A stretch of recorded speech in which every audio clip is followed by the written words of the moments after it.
وبركاته. نحمده ونصلي على رسوله الكريم اما بعد. خطبہ مسنونہ کے بعد عزیز طالبات اور اساتذہ کرام، کچھ بات ہے کہ ہستی مٹی نہیں ہماری، کچھ بات ہے کہ ہستی مٹی نہیں ہماری، صدیوں رہا ہے دشمن دور زماں ہمارا، توحید کی امانت سینوں میں ہے ہمارے، توحید کی امانت سینوں میں ہے ہمارے، آسان نہیں مٹانا نام و نشاں ہمارا. یونان و مصر و روما سب مٹ گئے جہاں سے، یونان و مصر و روما سب مٹ گئے جہاں سے، باقی مگر ہے اب تک نام و نشاں ہمارا. عزیزان وطن، سب سے پہلے آپ کو اس عزم کو مبارکباد دینا ہے کہ آپ نے اپنی تاریخ سے واقفیت اور اپنے اکابر کی پرجہد زندگی سے آگہی کی راہیں ہموار کی. وہ اکابر جو جہاد آزادی کی راہوں میں روشن چراغ، منور فانوس، دوڑتی ہوئی آندھی، اڑتے ہوئے طوفان ہے. آپ کے اس ذوق و شوق، طلب و جستجو کی تعریف بھی کی جا سکتی ہے اور تقسیم بھی، ستائش بھی کی جا سکتی ہے اور تبریک بھی. عزیز بہنوں، آپ کو اپنی قیمت معلوم نہیں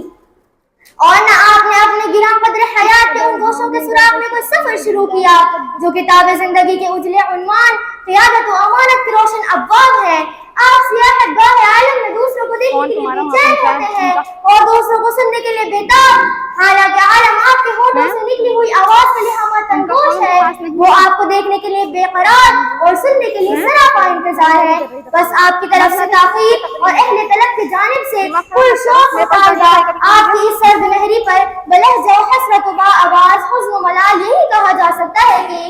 اے تماشا گاہ عالم روئی تو کجا بہر تماشا می روی. پیاری بہنوں، میرا دعویٰ ہے کہ اسلام حریت پسندی کا سب سے بڑا داعی اور آزادی کا سب سے بڑا علم بردار ہے، لیکن اس وضاحت کے ساتھ کہ اس آزادی اور حریت سے اباحت پسندی کی وہ غلاظت مراد نہیں جس کے تعظم سے انسانیت کے دل و دماغ پھٹے جاتے ہیں، وہ اباحت پسندی نہیں جو انسان کو حیوان، مطمئن کو جانور بنانے کی ٹھیکیدار ہو، جس میں حلال و حرام کی تمیز نہ ہو، جائز و ناجائز کے فروع ختم کر دیے جائیں. نہیں،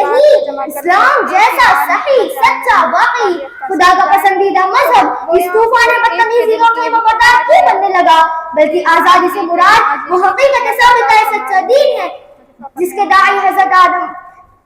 بلکہ آزادی سے مراد وہ آزادی ہے جس میں تمام بندے صرف ایک خدا کے عباد ہوں اور بس. رسول کی رسالت، بادشاہوں کی فرما برداری، امیروں کی امانت، ائمہ کی امامت اس حیثیت سے تسلیم نہ ہو کہ وہ ہمارے خدا ہیں اور ہم ان کے بندے، بلکہ خدا ایک، ہم سب بندے، سب کے مناسب حقوق اور سب کو اپنی واقعی چوکھٹوں میں تسلیم کرنے کا وہ جائز و متوازن سلیقہ. یہ ہے وہ حریت پسندی جس کی دعوت اسلام دیتا ہے، جس کا وہ علم بردار ہے اور جس کی جانب کو بلاتا ہے. اور یہ بھی واضح رہے کہ اسلام سے مراد وہ حقیقت ثابتہ سچا دین ہے جس کے داعی حضرت آدم علیہ السلام سے لے کر رسول اکرم صلی اللہ علیہ وسلم تک خدا کا ہر نبی، ہر پیغمبر اور ہر رسول رہا ہے. اس وضاحت کی روشنی میں تمام انبیاء علیہ السلام کے کارنامے اور شاہکار خلق خدا کو غیر اللہ کی غلامیوں سے نجات دلا کر ایک سچے برو خدا سے وابستہ کرنے کی مسلسل جد و جہد نظر آئے گی، جس کی صاف تصویر اور روشن مضمون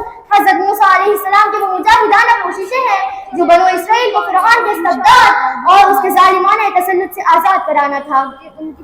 پھر اس حریت پسندی کی آفاقی شکل و صورت حضور اقدس صلی اللہ علیہ وسلم کے نیم و عہد میں تیار ہوئی. غالباً حضرت ابوبکر صدیق رضی اللہ تعالیٰ عنہ کا یہ واقعہ ہے کہ آپ اپنے کسی غلام کو اس کی غلطی پر تعدیب فرما رہے تھے تو اخود سے ایک گرجدار آواز ابوبکر صدیق رضی اللہ تعالیٰ عنہ کے کانوں میں پہنچی کہ ابوبکر، تم نے کب سے انسانوں کو اپنا غلام بنا لیا حالانکہ وہ ماں کے پیٹ سے آزاد پیدا ہوئے ہیں؟ یہ ہے اسلام کا وہ نظریہ جو انسان کی آزادی سے متعلق اس کے مذہبی تصورات کا روشن باب ہے. یہی وجہ تھی کہ رسول اکرم صلی اللہ علیہ وسلم نے غلاموں کی آزادی کا وصول پھونکا، جس کے نتیجے میں حضرات صحابہ رضوان اللہ علیہم اجمعین کی فہرست حسن و اعمال میں سینکڑوں غلاموں کو خرید کر آزاد کرانے کے تفصیلی تذکرے ملتے ہیں. پھر اسی پر اکتفا نہیں بلکہ ان غلاموں کو آزاد کر کے علم و عمل، دانش و فن کی ان بلندیوں تک پہنچایا جہاں نسلی آزاد طبقہ کی بھی پرواز نہیں. سیدنا ابن عباس رضی اللہ تعالیٰ عنہ نے کسی غلام کو دیکھا کہ زمین سے کسی بلند مقام پر بیٹھ کر اس طرح درس دے رہا ہے کہ عرب قدیم میں سینکڑوں نخوت پسند احرار اس کے سامنے زانوے ادب تہ کیے ہوئے ہیں. تو اس پر ابن عباس رضی اللہ تعالیٰ عنہ نے ایک مختصر سا تبصرہ فرمایا، علم اسی طرح بلند کرتا ہے۔ اسلام نے غلاموں کے لیے کیا کچھ کیا، اس کی تفصیل مولانا سعید احمد اکبر آبادی کی کتاب غلاموں اسلام میں مل سکتی ہے۔ کیا اس کا انکار کیا جا سکتا ہے کہ بعض جرائم اور معصیتوں کی پاداش میں بطور کفارہ غلاموں کو آزاد کرنے کی جو راہ اسلام نے قانونی بنا دی، وہ غلام سے ان انسانوں کو نکالنے کی جلی و خفی کوشش نہیں تھی؟ اسلام کے اس کارنامے کی صحیح قدر و قیمت آپ کو اس وقت محسوس ہوگی جبکہ آپ چند روز پہلے اخبارات میں آئی ہوئی اس وحشت انگیز خبر کو پڑھیں گے کہ 14ویں صدی میں بھی جب تمدن کا آفتاب جہاں تاب ظلمت کا عالم میں ذرے ذرے کو روشنی بخشی ہوئی ہے، تو بھی یورپ میں انسانوں کے غلاموں کی طرح خرید و فروخت اور باقاعدہ درآمد و برآمد ہو رہی ہے۔ اس جرم کا ارتکاب وہی یورپ کر رہا ہے جو اسلام کی زبان جس کی زبان اسلام کے تصورات تعلیمات پر نقطہ چینوں کے لیے ہمیشہ کھلی رہی۔